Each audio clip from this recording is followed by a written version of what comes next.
Mesdames, Messieurs, bonsoir. Un plaisir de vous rencontrer, de vous revoir encore une fois aujourd'hui à travers cette émission Dites-moi tout. Aujourd'hui, celle qui va tout nous dire, c'est bien sûr Madame Pamela Tekasala Cyrus du mouvement raélien. Elle est guide nationale du mouvement raélien ici même en RDC. C'est un mouvement athée ou athéiste si vous voulez. Aujourd'hui, elle a accepté de tout nous dire. Pamela Tekasala, bonsoir. Bonsoir, tonton Djoko. Pamela Tekasala Cyrus. Oui. J'aime beaucoup ce nom. Cyrus, oui. Ça vient d'où? En fait, Sirius, c'est quelque chose, c'est une étoile, l'étoile la plus brillante de notre galaxie. Donc, c'est l'histoire de Sirius m'avait tellement impressionné, surtout chez le peuple Dogon. C'est un peuple qui est au Mali, un peuple qui n'est pas passé par l'école, mais qui, dans leur cosmogonie, donc dans leur histoire, ils parlent des étoiles et disent même que, donc, parmi ces étoiles-là, il y a donc l'étoile Sirius est accompagnée de deux autres étoiles, et parmi ces étoiles-là, il y a une étoile où habitent ceux qui nous ont créés. Et je crois que dans la religion, ici au Congo, il y a Nemwandansemi qui parle même, qui dit que nos ancêtres, donc nos créateurs, viennent de la planète Kakongo. Donc c'est au fait la même chose. Donc Sirius a vraiment une histoire qui m'a beaucoup marqué. Voilà pourquoi je porte... Quand vous parlez des étoiles, ce sont ces milliers d'étoiles que nous regardons dans le ciel? Tout à fait, parce que les milliers d'étoiles que nous regardons dans le ciel sont au fait des soleils des autres planètes. Parce que l'univers est infini et rempli d'une infinité de planètes. Et donc les étoiles que nous regardons, nous observons la nuit, ce sont des soleils qui projettent la lumière sur d'autres planètes. Alors là, on se perd déjà si on doit parler que de ça, parce que vous parlez de l'univers qui a plusieurs planètes. Exactement. Or nous savons que l'univers, dans le système solaire, il y a 9 planètes. Alors, par rapport à ce que vous dites, on dirait qu'il y a contradiction. Dites-nous tout. Oui, l'univers n'a pas que 9 planètes, parce qu'aujourd'hui, ceux qui regardent le chaîne beaucoup plus scientifique, orienté vers la science, les Discovery Science et autres, ils vont découvrir, même ceux qui sont beaucoup plus abonnés sur Internet, s'ils font des recherches, ils vont se rendre compte que tout le jour, des scientifiques découvrent de nouvelles planètes. Il y a même récemment, on a découvert une planète qui est beaucoup plus proche de la Terre, très semblable à la Terre. Donc l'univers... Et nous disons que l'univers est infini et rempli d'une infinité de planètes. Il y a une infinité de planètes et parmi ces planètes-là, et donc dans cette infinité de planètes, il y a des planètes qui sont habitées par d'autres types d'êtres humains. Donc autrement, on peut dire que dans les 9 planètes du système solaire, ce sont les 9 planètes qui ont été jusque-là répertoriées. Exactement. Mais on en découvre d'autres jusqu'aujourd'hui. Oui, parce que la science évolue, la science progresse. Donc avec le progrès scientifique, il y a toujours de nouvelles découvertes qui se font. Et d'après vous, vous dites qu'il y a des êtres dans ces planètes-là? Oui, exactement. Donc, il y a comme je disais tantôt, il y a une infinité de planètes. Et dans cette planète-là, il y a des vies. Donc, ce n'est pas toutes les planètes qui sont habitées, parce que je parle d'une infinité. Donc, on ne sait même pas compter le nombre. Habitées un peu comme nous, oui, la tout comme nous sur la Terre, oui. Oui. Donc, il y a quelques planètes parmi ces planètes qui sont dans l'univers, qui sont habitées par des êtres de différents types d'êtres humains, tout comme nous ici sur Terre, nous vivons sur Terre. Et c'est vrai que c'est un peu difficile pour quelqu'un qui vit sur Terre d'admettre qu'il peut y avoir une autre planète où des gens y vivent. Parce qu'en plus, on ne nous a jamais montré, à part les hommes verts qu'on nous montre au cinéma. Oui, les extraterrestres sont toujours qualifiés on nous montre souvent des hommes verts et tout ça. Bon, ce n'est pas ça, parce que même ceux qui croient en Dieu, ils disent que Dieu, il vit au ciel. Or, quand on prend la définition du mot extraterrestre, extraterrestre veut dire toute forme de vie en dehors de la Terre. Donc, si Dieu, il vit au ciel avec ses anges, forcément, ils sont extraterrestres, parce qu'ils ne vivent pas sur Terre. Dieu est un extraterrestre. Alors, revenons, ça c'est juste une parenthèse que nous fermons. Je ne sais même pas pourquoi on a parlé de ces noms et on est arrivé, on essayait juste de comprendre le nom Cyrus. Hein. Oui. On a compris que c'est le nom d'une étoile. Alors, vous êtes un mouvement athéiste, athéiste qui s'appelle raélien. Oui. Est-ce une religion? Bien sûr, le mouvement raélien est une religion, parce que quand on prend l'étymologie du mot religion, ça vient du latin religare, qui veut dire, donc c'est le mouvement qui veut dire relier à quelque chose. Donc le mouvement raélien relie les êtres humains à leur créateur extraterrestre. Donc par là, nous sommes une religion. Religion n'a rien à voir avec Dieu, religion n'a rien à voir avec la croyance. Donc religion, dans son sens étymologique, veut dire relier. On peut être relié à un autre être humain, on peut être relié à un animal, on peut être relié à n'importe quoi, on forme une religion. Donc même un athée quelqu'un qui ne croit pas en l'existence des dieux, tel que moi par exemple, je fais partie d'une religion. Donc je crois que Dieu n'existe pas. Ça fait que je suis une religion parce que je suis relié, non pas à un Dieu surnaturel tout-puissant, mais je suis relié à des êtres physiques de chair et de sang qui sont des extraterrestres qui vivent sur une autre planète. Donc c'est ça qui fait que nous sommes en fait une religion, mais nous sommes athées dans le sens où nous ne reconnaissons pas l'existence d'un Dieu surnaturel, tout-puissant, omniprésent, etc. Voilà. Alors c'est ce que j'aimerais que vous puissiez nous expliquer ce soir.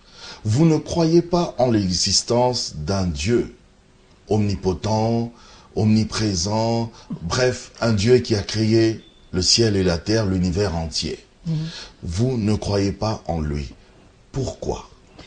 Eh bien parce qu'un Dieu omniprésent, omnipotent, omniscient, un Dieu invisible n'existe pas et ne peut pas exister. Pourquoi? Parce que moi je suis matériel. Dans la Bible, dans Genèse 1, verset 26, il est dit, faisons l'homme. Donc Dieu dit, je prends le langage de la Bible, Dieu dit, faisons l'homme à notre image, à notre ressemblance. La phrase est bel et bien au pluriel.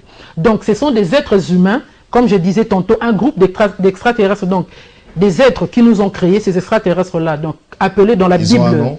Oui, ils sont appelés dans la Bible originelle qui fut écrite en hébreu par le mot Elohim. Elohim est un mot hébreu qui est au pluriel, qui a été injustement traduit par Dieu. Or, son singulier, c'est Eloah. Donc, on ne peut pas traduire Elohim en lui donnant un singulier Dieu. Non, Dieu n'a rien à voir avec le mot Elohim. Le singulier de Elohim, c'est Eloah. Donc, ce sont ces êtres-là qui nous ont créés scientifiquement. Donc, ça fait que Dieu n'a pas sa place parce que quand on dit Dieu, il est omniprésent, donc il est partout à la fois. Quand on lit dans la Bible, n'importe quel livre religieux, ça ne parle pas d'un Dieu qui est partout à la fois. Parce que je prends l'exemple de l'histoire d'Abraham, où il voit 3 hommes venir vers lui, et il les a reconnus, il a reconnu Dieu. Et il les a appelés, et Dieu qui s'interroge, parce qu'il s'est dirigé vers Sodome et Gomorrhe pour aller brûler la ville de Sodome, détruire la ville de Sodome et Gomorrhe. Mais Dieu lui-même s'interroge en son cœur pour se dire, dois-je cacher à Abraham ce que je vais aller faire dans Sodome et Gomorrhe? Et alors il décida de dire la vérité à Abraham pour lui dire que voilà, les accusations contre la ville de Sodome et Gomorrhe me sont parvenues. Leur faute, leur péché est tellement énorme que j'ai décidé de descendre moi-même pour aller voir s'il en est ainsi. Donc s'il en est ainsi, je le saurai. C'est au futur. Donc un Dieu qui descend d'un point A à un point B, il n'est pas partout à la fois. Et il veut aller s'enquérir lui-même de l'information et il dit, si tel est le cas, je le saurai. Donc je le saurai au futur. Donc il n'est pas à la fois omniprésent et il n'est pas omniscient. Parce qu'un être omniscient, c'est quelqu'un qui connaît les choses à l'avance. Or Dieu qui dit que je le saurai, voilà, je le saurai, donc c'est au futur, donc il ne savait pas. Il a décidé de descendre lui-même pour aller s'enquérir. Donc voilà pourquoi nous disons qu'un tel Dieu n'existe pas et ne peut pas exister. Est-ce que vous ne vous êtes pas dit qu'à un certain moment que même quand on parle d'Elohim, parce qu'on a toujours écrit Elohim au pluriel, voilà, que quelque part c'est toujours ce Dieu-là, parce que en lui-même, en lui-même, il y a aussi d'autres, on va dire d'autres créatures, d'autres personnes, comme le Saint-Esprit, comme Jésus-Christ, comme voilà. Non, Dieu. Parce que même dans la version Chouraki, je pense. Voilà. Chouraki écrit parle d'Elohim, mais c'est toujours au pluriel. C'est pour désigner Dieu. Non, c'est pas pour désigner Dieu, parce que quand on prend la signification étymologique du mot Dieu, ça n'a rien à voir avec un créateur, ça n'a rien à voir avec les Elohim. Dieu vient du latin Dei, qui veut dire briller. Et nos ancêtres primitifs désignaient tout phénomène lumineux dans le ciel par l'expression Dei, qui est devenu en français Dieu. Donc Dieu, étymologiquement, signifie briller. Pour les Italiens. Oui. Donc, c'est en latin. Donc, nos ancêtres étant primitifs, donc ça vient du latin Dei, et en français, ça devient Dieu. Donc, nos ancêtres désignaient tout ce qui brillait. Et qu'est-ce qui brillait? C'était des engins qu'on appelle aujourd'hui les soucoupes volantes ou les ovnis. Donc, les engins de déplacement des extraterrestres. Donc, lorsqu'ils faisaient leurs apparitions sur la Terre, nos ancêtres, quand ils voyaient ces engins lumineux apparaître sur la Terre, ils les désignaient par Dei. Mais à l'intérieur, ces engins étaient conduits, dirigés par des gens qui étaient à l'intérieur. Donc Dieu, en fait, n'a rien à voir avec un créateur de tout, n'a rien à voir avec le Saint-Esprit ou Jésus, ça n'a rien à voir. Où est-ce que vous tirez toutes ces connaissances, tout ce que vous avancez là? En tout cas, toutes ces connaissances, toutes ces informations sont sur Internet. n'importe qui peut aller vérifier. Mais également, il y a aussi un message que le prophète Raël a reçu. Et dans ces messages, parce que lui, il a rencontré Raël, c'est lui, le fondateur de la religion raélienne. Voilà. Donc, il a reçu un message de la part de ceux qui nous ont créés. Donc, il a rencontré le 13 décembre 1973 le représentant d'une civilisation extraterrestre que nous appelons Yahvé, ou chez nous au Congo nous disons Nzambiampungu, Nzambé, tout ça. Donc, il a rencontré cet être-là qui est un extraterrestre. Nzakomba. Voilà, Nzakomba, Onya Shango chez les Tétés là, tout ça. Et donc, cet être-là lui a délivré un message qui dit que la vie n'est pas le résultat d'une évolution due au hasard ou d'un dieu surnaturel, mais nous avons été bel et bien été créés par des êtres venus d'une autre planète, donc ces Elohim-là. Et ce sont ces Elohim-là qui, à différentes époques de l'évolution de notre humanité, ont dû envoyer des messagers. Donc de prophètes, on en connaît plus d'une quarantaine. Il y a Moïse, Bouddha, Kimbangu, Kimpavita, Mahomet, tout ça. Ils sont des prophètes. Ils sont des prophètes, des messagers, donc envoyés, qui ont été contactés par nos créateurs pour préparer notre humanité jusqu'à l'époque qu'ils avaient eux-mêmes planifié, donc l'époque que nous appelons l'époque de l'Apocalypse, où l'être humain n'aura plus besoin de croire. Il aura besoin de comprendre parce que nous serons devenus nous-mêmes sages. Et donc cette époque-là, nous l'avons atteinte depuis le 6 août 1945. Et lorsque les Américains ont lancé la bombe sur Nagasaki et Hiroshima, alors nos créateurs se sont rendus compte que les êtres humains que nous avons créés sur Terre, ils se sont assagis. Donc ils ont grandi, ils sont capables de trouver des solutions eux-mêmes. C'est alors qu'ils ont contacté leur dernier messager, donc le dernier prophète qui est Raël, à qui ils ont donné la mission de nous révéler la vérité sur nos origines extraterrestres et de construire une résidence parce qu'ils veulent revenir pour nous léguer leurs connaissances de 25 000 ans. Donc leur avance scientifique qu'ils ont par rapport à nous qui est de 25 000 ans d'avance scientifique. Qui ne nous dit pas que le prophète Raël, comme vous dites là, a peut-être rencontré des démons? En fait, oui. Oui, il a rencontré des démons. Parce que de là à affirmer que Dieu n'existe pas, c'est quand même assez compliqué, mais aidez-nous à comprendre. Hein. Oui, parce que quand on prend la signification étymologique du mot démon, ça vient du grec daemon, qui veut dire génie. Voilà pourquoi je dis que effectivement Raël a rencontré un démon, ou il a rencontré des démons, parce que ce sont des génies. Un démon, dans le vrai sens du mot, ça signifie génie. Ça n'a rien à voir avec tout ce qu'on nous fait croire. Voilà, ce sont des génies en fait. Ça n'a rien à voir avec des esprits bizarres qui font du mal aux gens, non. On peut être un génie. Donc un génie, c'est quelqu'un qui est doté d'une certaine intelligence qui dépasse la majorité des gens. Alors, on peut être génie en bien ou en mal. Donc, parce que quand on est intelligent, on peut utiliser son intelligence pour faire du bien ou pour faire du mal.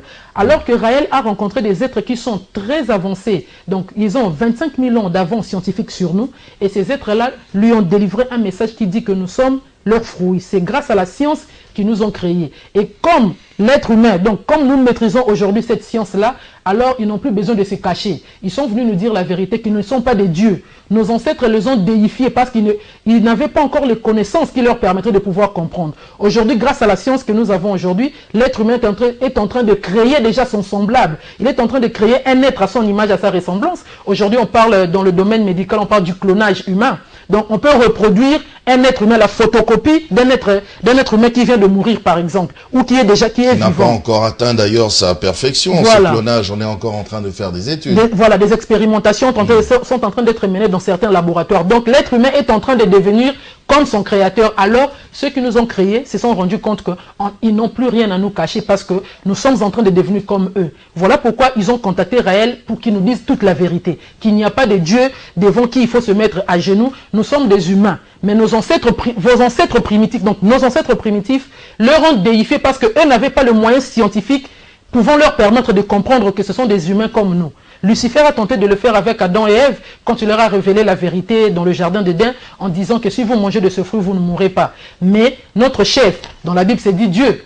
Il sait que le jour où vous mangerez de ce fruit, vos yeux vont s'ouvrir. Donc, c'est dit, leurs yeux se dessillèrent. Donc, voilà, vous deviendrez comme eux. Et je crois que c'est dans Genèse 3, verset 22, où lui-même l'Éternel, c'est lui que le chrétien appelle Dieu, il dit, voici que l'homme est devenu comme l'un de nous par la connaissance du bien et du mal. Empêchons-le maintenant d'étendre sa main, de toucher à l'arbre de vie pour qu'il devienne éternel comme nous. C'est de la science. La science rend éternel? Oui, parce que Aujourd'hui, on parle du clonage, mais il y a aujourd'hui, beaucoup de scientifiques sont en train de faire des conférences, même pour dire que d'ici 2045, l'immortalité serait possible. Madame Pamela, on veut savoir, parce que je vois comment les téléspectateurs ont les yeux grands, ouverts, et ils veulent comprendre. Qui nous a créés alors?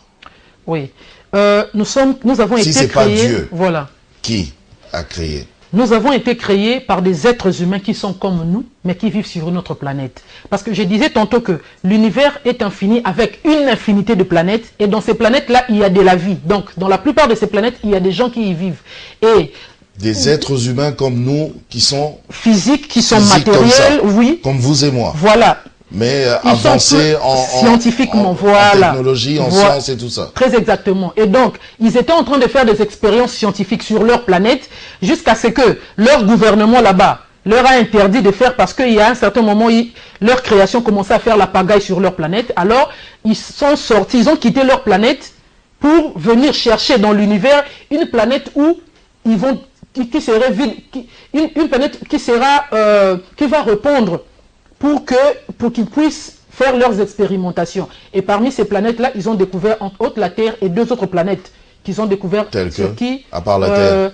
En fait, jusque-là, ils ne nous disent pas encore, mais il y a deux autres planètes, quelque part, donc dans notre galaxie. À vous, ils parlent, ils vous disent des choses, ils vous disent des choses. C'est écrit.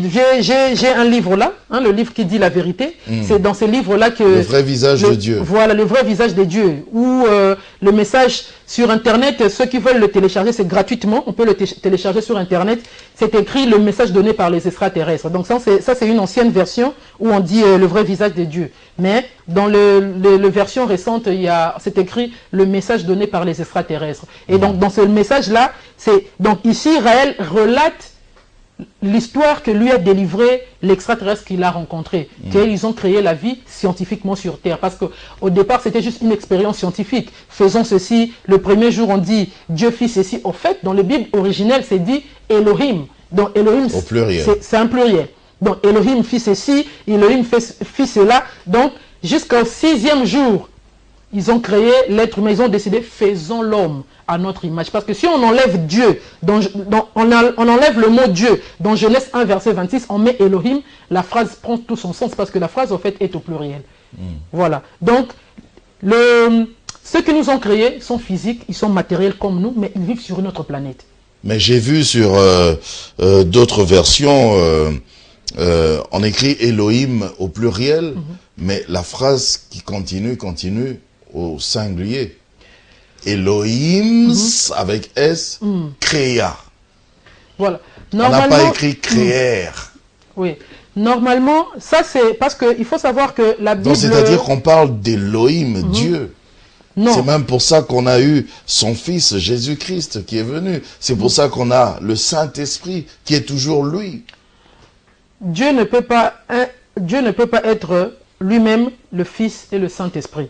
Un Dieu, quelqu'un qui est Dieu tout-puissant, ne peut pas entrer dans le ventre d'une femme. Mais un Dieu, c'est un mystère, justement. Voilà, il est mystère, mais quelque chose qui est mystère ne peut pas rentrer dans le ventre d'une femme. Et puis c'est une femme terrestre. C'est tout ça dans le mystère, madame.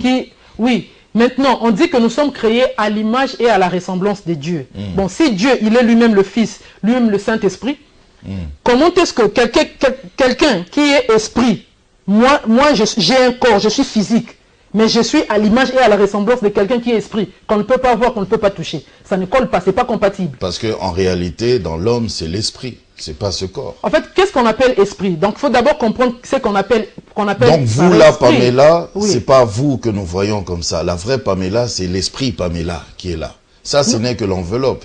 Mais, tu sais que je suis Pamela, c'est grâce à ce physique-là. Comment est-ce que tu vas identifier que je le suis? Si je n'étais qu'un esprit, tu n'allais même pas me voir. Parce qu'un esprit, on ne peut pas le voir. C'est grâce à ce corps-là que tu arrives à me voir. Et alors, quand on dit que image et... Ou alors, on ne comprend pas ce que veut dire image et ressemblance. Quand on dit que vous êtes à l'image et à la ressemblance de votre papa, par exemple, cela veut dire que vous ressemblez exactement à votre papa. J'ai tous les attributs de mon père. Voilà. C'est pareil comme ce que Jésus avait dit. C'est lui qui m'a vu, a vu mon Père. Et certaines personnes ont confondu cette phrase pour dire que Jésus-Christ était Dieu. Mais Jésus-Christ disait en fait, que celui qui m'a vu a vu mon Père, parce qu'à un certain moment, les disciples lui ont posé la question, tu nous parles de Dieu, de ton Père, de ton Père. Mais qui est ton Père? Comment il est? Jésus a répondu, celui qui m'a vu a vu mon Père. Cela veut dire que si je suis humain, je suis comme ça, c'est que celui qui m'a créé, donc mon Père, il est comme ça. Mais cela ne veut pas dire Jésus-Christ est Dieu. Parce que si on prend cette logique-là, que Jésus-Christ, donc Dieu, il est lui-même le Fils et le Saint-Esprit, on sait que Jésus-Christ, il a été frappé par des humains, on l'a mis sur la croix et il est mort pendant 3 jours. Donc Dieu, si on dit que Dieu s'est fait chair, il s'est fait homme. Voilà. Donc, pour sauver l'homme. Voilà, donc Dieu s'est fait homme. Alors il a pris la nature de l'homme. Exactement, je suis dans votre logique. Donc il meurt à la croix, il est mort, on l'a même enterré, donc pendant 3 jours. Et il ressuscite. D'abord, arrêtons-nous à 3 jours. Donc Dieu est mort pendant 3 jours. Donc pendant 3 jours, il n'y avait pas de Dieu. Qui dirigeait le monde? Ça n'a pas de sens. Parce que Jésus lui-même avait démontré à un moment donné, il disait, quand on lui posait certaines questions, il disait, ça je ne peux pas faire parce que ça, c'est à qui mon Père l'a destiné. Tout ce que je fais ici, c'est mon Père qui m'a envoyé. Il ne disait pas que je suis le Père, je me suis fait envoyer. Il disait, ça je ne peux pas le faire parce que tout ce que je le fais par rapport à ce que mon Père me dit de faire. Alors, revenons un tout petit peu, parce que c'est vrai qu'il y a beaucoup à dire. Vous pensez pas que c'est quand même absurde? J'essaie de comprendre. Hein. Voilà. Vous pensez pas que c'est quand même absurde de penser que nous, les êtres humains, nous sommes créés dans un laboratoire avancé en sciences, en technologie? Ce que vous nous dites là, c'est pas un peu de la science-fiction, un peu comme l'idée d'un réalisateur qui est en train de nous expliquer des choses? Oui, vous avez raison, parce que beaucoup de gens, quand on leur parle du message israélien, ils ont l'impression que c'est de la science-fiction, que vous avez trop regardé les films Avatar, tout ça, c'est à cause de ça que vous avez créé votre religion et tout ça. En fait, c'est l'éducation que nous avons reçue. Étant enfant, on nous a éduqués à croire en Dieu. Et qu'est-ce qu'on nous a dit de ces dieux-là? Qu'il est tout puissant, qu'il est tellement grand, il dépasse tout. Donc quand on arrive à Dieu, quand on réfléchit sur un sujet donné, et qu'on arrive à Dieu, il faut arrêter son raisonnement, parce que tu ne peux pas réfléchir au-delà de Dieu. Parce que les gens souvent ne se posent pas, et ça a fait que les gens ne se posent pas trop de questions de savoir d'où vient Dieu. C'est Dieu-là, il est sorti, on ne peut pas sortir du hasard. Le hasard n'existe pas. Si Dieu, il a tout créé, c'est qu'avant de tout créer, il n'y avait rien. C'est s'il n'y avait rien, c'est qu'il n'y avait même pas lui-même. Un créateur ne peut pas sortir du néant sans être... Il est éternel, il n'a pas de temps. Il est, et c'est lui qui a tout créé. Donc c'est à partir de lui que tout a commencé. Donc avant de commencer à créer, c'est qu'il n'y avait rien. Donc s'il n'y avait rien, dans le mot rien, c'est le vide. Donc il n'y avait même pas lui-même. Un créateur ne peut pas sortir du néant sans avoir annulé la définition même du néant par sa seule présence. Donc, quand toi tu dis que au départ, il n'y avait rien. S'il n'y avait rien, c'est qu'il n'y avait même pas toi-même.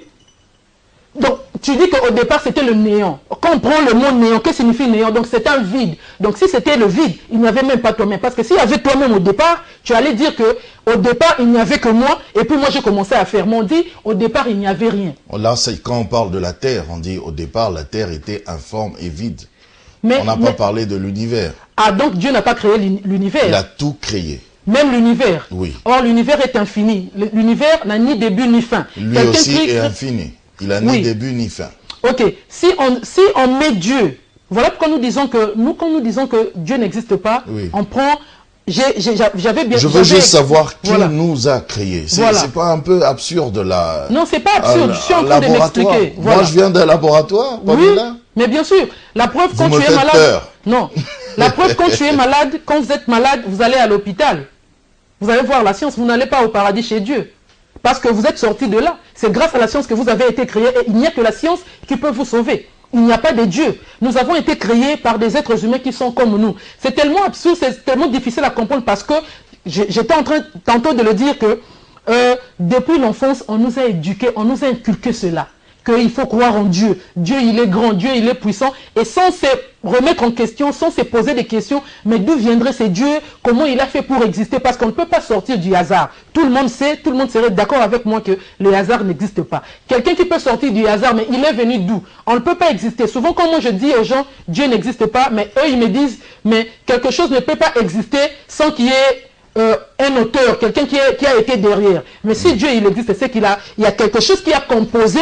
S'il existe, donc il est physique, il existe donc c'est qu'il il est composé de quelque chose. Alors, il est composé de quelque chose qu'il n'a pas créé lui-même. Parce que quelque chose-là rentre dans sa composition. Donc Dieu n'a pas tout créé, c'est un humain. Et quand vous prenez tous les livres religieux, ça relate l'histoire d'un être humain. Parce que là, j'étais tantôt en train de vous parler d'un comportement, de certains versets bibliques qui démontrent que Dieu c'est un humain. Dieu il mange, Dieu il se fâche, Dieu il oublie même ses promesses. Vous avez des preuves? Bien sûr, j'ai des preuves. Où Dieu lui-même se repent. Dieu s'est repenti d'avoir créé l'homme. Quelqu'un qui se repent d'avoir créé l'homme. Dieu qui oublie ses promesses, et c'est Moïse qui lui rappelle ses promesses. Souviens-toi de tes promesses. Souviens-toi de tes promesses. Tu as promis que tu vas conduire les enfants d'Israël de l'Égypte jusqu'à la terre promise. Dieu avait oublié ses promesses. Il a voulu tuer les enfants d'Israël parce que à un moment donné, ils se sont fabriqués le dieu de Baal, les statuettes et tout ça. Dieu a oublié qu'il avait et c'est Moïse qui lui rappelle sa promesse. Et donc, tous les chrétiens risquent de dire que Madame Pamela Tekassala est en train de pécher.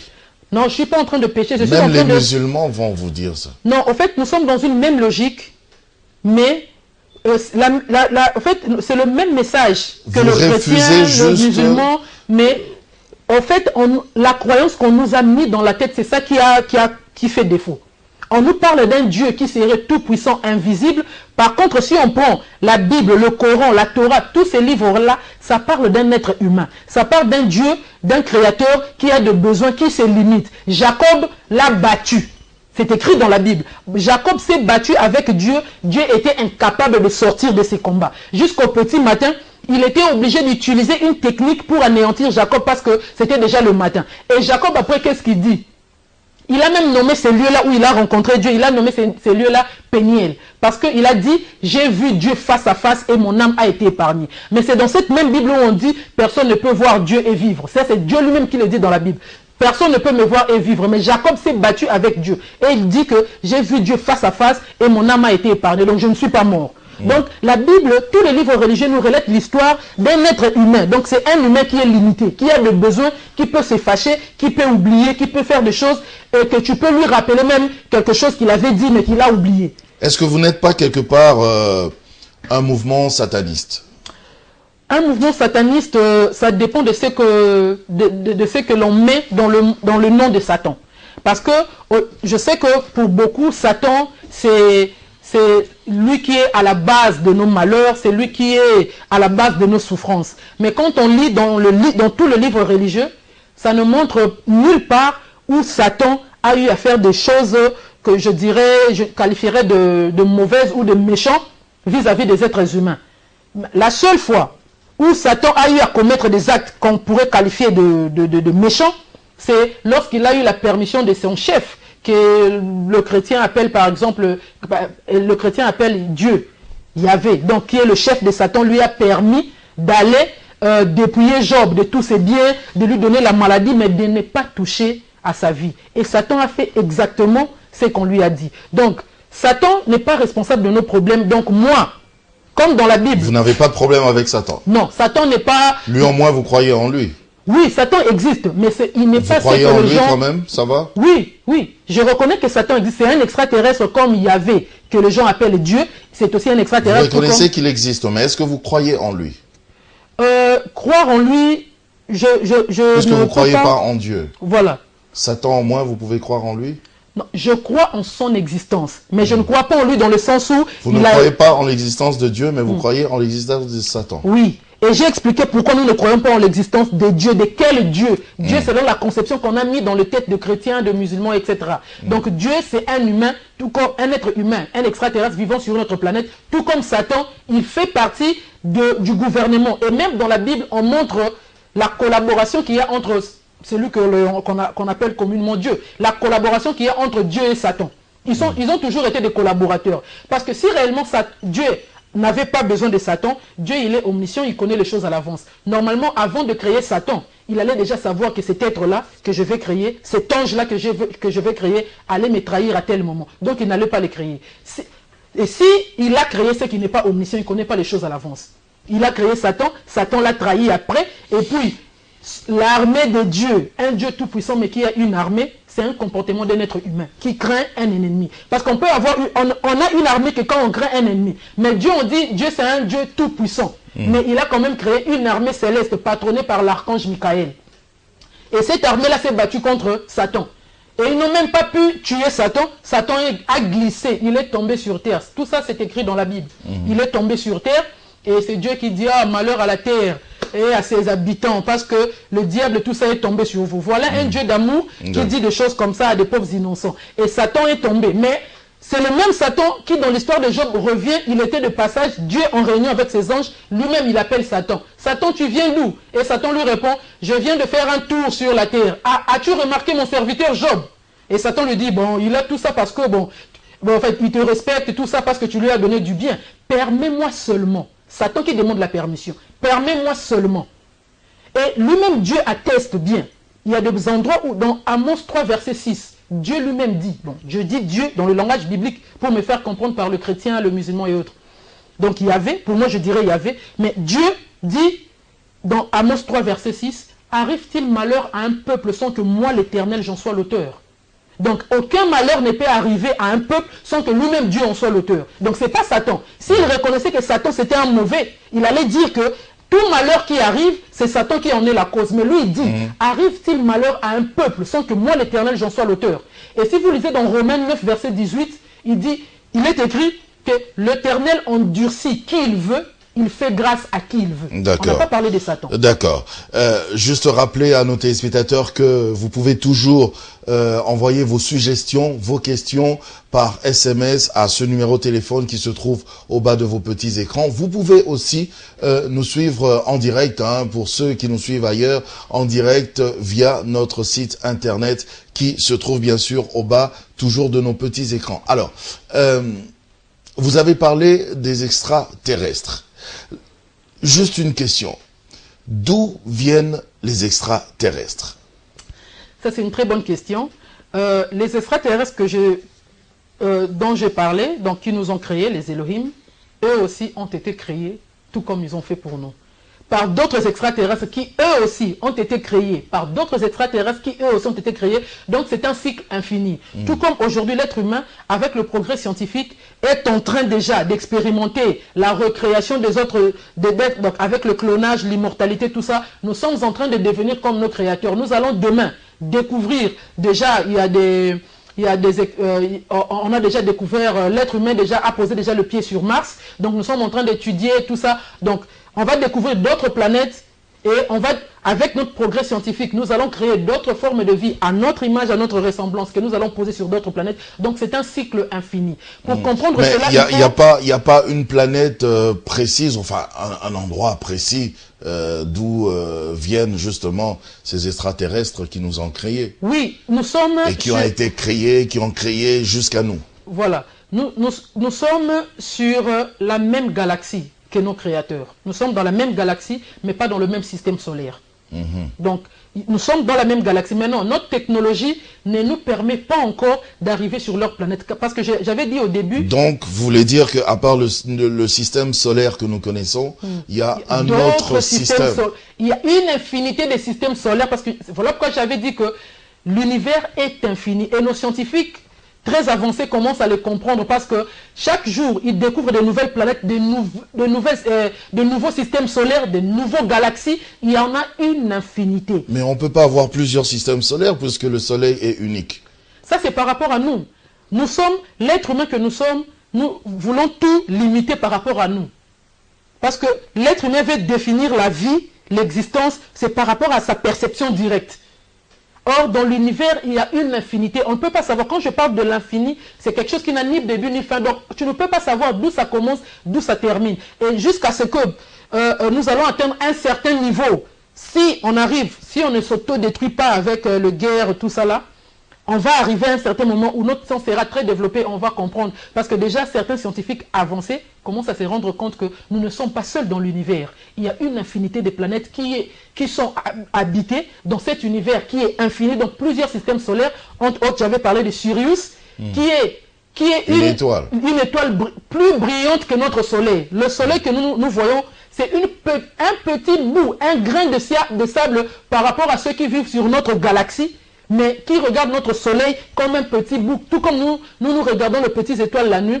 Pareil, ceux qui vivent sur d'autres planètes regardent notre soleil de cette façon-là. C'est tellement très éloigné, mais avec notre science actuelle, nous ne sommes pas encore en mesure de découvrir beaucoup de choses. Mais comme la science, avec ses progrès, continue toujours d'avancer, avec le temps, nous allons finir par comprendre. Ça peut paraître. Donc, nous avons été créés par les Elohim. Oui, nous avons été créés par des Elohim, qui sont des êtres humains, physiques comme nous, grâce à la science. Extraterrestres, parce qu'ils sont d'ailleurs. Voilà, ils vivent sur notre planète. En dehors de la Terre. Et même si on prend la logique de Dieu, Dieu il vit au ciel avec ses anges. Le ciel n'est pas sur la Terre.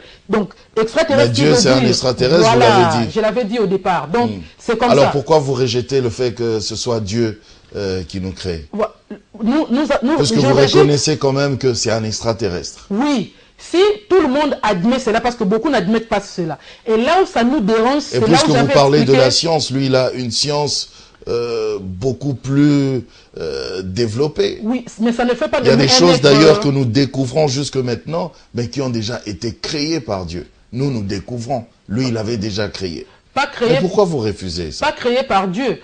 Il a une science, celui que vous appelez Dieu. Il est omniscient.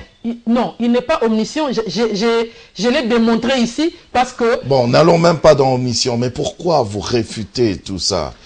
C'est ce que je suis en train de vous dire. Vous reconnaissez que c'est un extraterrestre, oui, mais vous refusez que c'est lui qui a tout créé. Il n'a pas tout créé. Ce n'est pas un Dieu qui a tout créé. C'est donc, je dis Dieu, il est un extraterrestre, mais il n'est pas omniprésent, donc il n'est pas partout à la fois. Il n'est pas omniscient, il ne connaît pas les choses à l'avance. Je vous ai donné un certain nombre de versets bibliques qui montrent que Dieu ne connaissait pas les choses à l'avance. Il descendait pour aller s'informer. Bon, donc, il n'est pas aussi omnipotent, donc tout puissant. Quelqu'un qui est tout puissant n'a pas besoin de travailler pendant 6 jours et se reposer. Un être tout puissant, on dit Dieu il a travaillé pendant 6 jours, le 7e jour il s'est reposé. Quelqu'un qui est tout puissant n'a pas besoin de travailler. Il suffit qu'il pense à cette chose-là va exister. Mais dans la Bible, on nous parle d'un gars qui a travaillé et il s'est fatigué pour se reposer. Donc c'est un comportement humain. Voilà pourquoi je dis, si on prend Dieu dans le sens où c'est un être humain extraterrestre, mais qui a ses limites, qu'il ne peut pas tout faire, il ne peut pas tout créer, parce que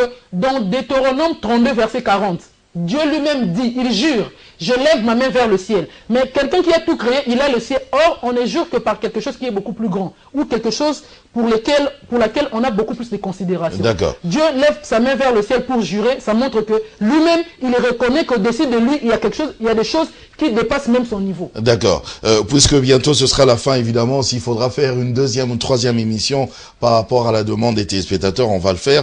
Mais voilà, cette question. On dit, Jésus revient bientôt. Il va juger les vivants et les morts. Il va, voilà, vous connaissez l'histoire. Oui. Alors maintenant, avec vos affirmations, Madame Pamela Tekasala, Sirius, après la mort, quand vous mourrez, où ira votre âme? Ok. Après la mort... Je parle de vous directement. Oui. Après ma mort, donc si je meurs aujourd'hui, je retourne à la poussière.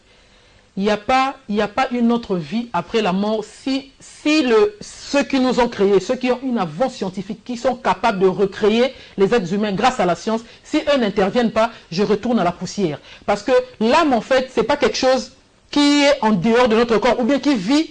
L'âme, les gens qui croient en l'âme, ils disent l'âme, si je meurs, mon âme va aller faire. Il y en a même qui croient en la réincarnation, donc mon âme va sortir pour aller, je ne sais pas, c'est pavaner, je ne sais où, pour revenir et tout ça. Mais dans la Bible, on nous parle que l'âme, c'est l'être humain. Moi qui suis là, je suis une âme vivante. Et même dans la Bible, il y a certaines personnes qui disaient que mon âme meurt avec les Philistins. Je crois que c'est David qui l'a dit. Quand il allait au combat, il disait que mon âme meurt avec les Philistins. Donc l'âme, c'est un être humain. L'âme de l'être humain, c'est écrit dans la Bible, se trouve dans son sang. Donc vous retournez à la poussière. Voilà, je retourne à la poussière, c'est fini. Mais si les Elohim avec leur technologie très avancée, décident de me recréer, alors là, eux, ils connaissent la technique. Eux, ils maîtrisent cette technique scientifique qui permet à ce que l'homme puisse retrouver la vie. Comme ils l'ont fait pour beaucoup de gens, comme pour le prophète Kimba ou les Kimpavites qui sont vivants là-bas, le Moïse, le Jésus. Effectivement, Jésus va revenir, mais il souhaite revenir. Les gens disent Jésus revient bientôt. On était petits, jusqu'à on a grandi comme ça avec la même phrase. Jésus revient bientôt. Nos ancêtres ont dit la même chose. Ils sont morts. Jésus n'est jamais revenu. Il n'y a pas de précision. Mais avec le message raélien, Raël, il a reçu un message de ceux-là qui nous ont créés. Alors ils leur ont dit que si vous construisez l'ambassade, donc une résidence pour les accueillir, ils vont revenir avec tous les prophètes, donc Jésus, Bouddha, Mahomet, Kimba, ou tous ces prophètes-là vont revenir entre 2025 et 2035. Ils souhaitent revenir si l'ambassade est construite. Alors, est-ce que chez vous, dans le mouvement raélien, est-ce que vous avez un livre, un ouvrage sur lesquels vous vous basez? Parce que là, depuis que nous avons commencé l'émission, vous ne parlez que de la Bible. Apparemment, on dirait que c'est votre référence aussi. Oui, parce que la religion raélienne est née après un ensemble de religions. Après beaucoup... Elle a trouvé beaucoup de religions qui étaient là avant. Alors pour démontrer que voilà ce qu'on vous a dit, mais voilà la réalité, c'est ça, il faut qu'on parle de la Bible, parce que dans le cadre de notre pays, ici en RDC par exemple, c'est la religion chrétienne qui est la religion la plus dominante. Normal, si j'étais dans un pays dominé par la religion islamique, j'allais parler du Coran, beaucoup plus du Coran. Voilà pourquoi je parle de la Bible. Mais nous avons au moins 6 ouvrages qui parlent du message raélien. Et ici, la première... Vous avez aussi des cultes? Oui, nous organisons des activités et tout ça. Donc le premier livre, le premier ouvrage, je l'avais montré tout à l'heure. Vous avez des prières aussi? Oui, oui. Donc c'est le vrai visage de Dieu, ou le message donné par les extraterrestres. Ce livre-là, vous pouvez le télécharger gratuitement sur Internet, où vous pouvez vous rencontrer le raélien et pouvoir vous procurer ce livre-là pour la lecture. Et ici, se résume tout le message, donc tout ce que Raël a reçu de la part des extraterrestres, donc nos créateurs, les Elohim. Et même dans ce livre-là, il y a aussi certaines références bibliques pour démontrer aux gens que voilà, il s'agissait des humains qui ont utilisé rien que la science pour réaliser tout ce que nous voyons sur la Terre, et y compris l'homme. Donc nous avons des cultes, nous organisons des activités à tout moment. Chaque année même, nous avons des séminaires, de grands séminaires. Souvent, nous allons en décembre, en août, d'ici là, en août, je serai au Burkina Faso, en séminaire raélien. Et en décembre, je serai à Brazzaville pour... Vous priez aussi, vous faites des prières? Tout dépend de ce qu'on entend par la prière. Prier, ce n'est pas se mettre à genoux et supplier quelqu'un, demander je ne sais quoi. Les Elohim nous ont créés avec toutes les capacités nécessaires pour pouvoir résoudre nos problèmes. Notre humanité est autonome. Avec les connaissances, l'intelligence qu'ils ont mis en nous, nous sommes capables de résoudre tous les problèmes. Il n'y a pas de Dieu qui viendra intervenir. Voilà pourquoi un enfant, un bébé de 3 mois, de 2 ans, peut mourir de faim. Il n'y a aucun Dieu qui va intervenir si quelqu'un ne vient pas secourir cet enfant-là. Qu'est-ce que ce bébé innocent a fait pour mériter cette punition? Donc, nous sommes autonomes avec l'intelligence que les Elohim nous ont donnée. Nous sommes capables de résoudre tous nos problèmes. Donc, il n'y a pas à prier les Elohim pour leur demander du travail, de l'argent ou un super pouvoir. Ils nous ont donné l'intelligence, la conscience et le libre arbitre. Donc, nous sommes libres de décider du sort de notre avenir.